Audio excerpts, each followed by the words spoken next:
Pour la première fois depuis le début de la pandémie, la France a signalé une diminution du nombre de patients atteints du Covid-19 dans ses hôpitaux. Le nombre d'admissions en soins intensifs a également diminué pour la 7e journée consécutive. Plus de 17 000 personnes sont décédées des suites du Covid-19 dans les hôpitaux et les maisons de retraite du pays. Le gouvernement a annoncé une nouvelle série de mesures d'une valeur de 110 milliards d'euros pour soutenir l'économie et les familles à faible revenu.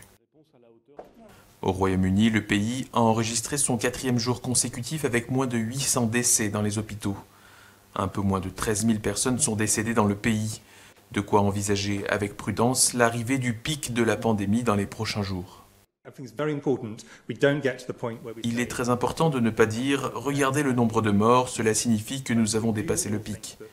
Nous pensons que la courbe est en train de s'aplanir. Malheureusement, nous pensons que beaucoup de décès vont survenir dans un court laps de temps.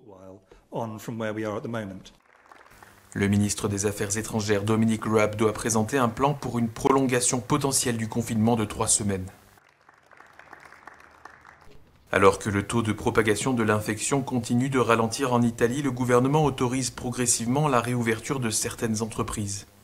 La Lombardie, région la plus touchée par la pandémie, a demandé la reprise de ses activités productives à partir du 4 mai, au lendemain de la fin du confinement décrété par le gouvernement. En Allemagne, la chancelière Angela Merkel prévoit d'autoriser la réouverture des petits magasins dès la semaine prochaine, mais des règles strictes de distanciation sociale seront maintenues. Les écoles resteront fermées jusqu'au 4 mai et les contrôles aux frontières seront maintenus encore 20 jours.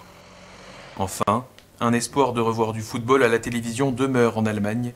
Le championnat pourrait reprendre avec des matchs à huis clos jusqu'à la fin du mois d'août.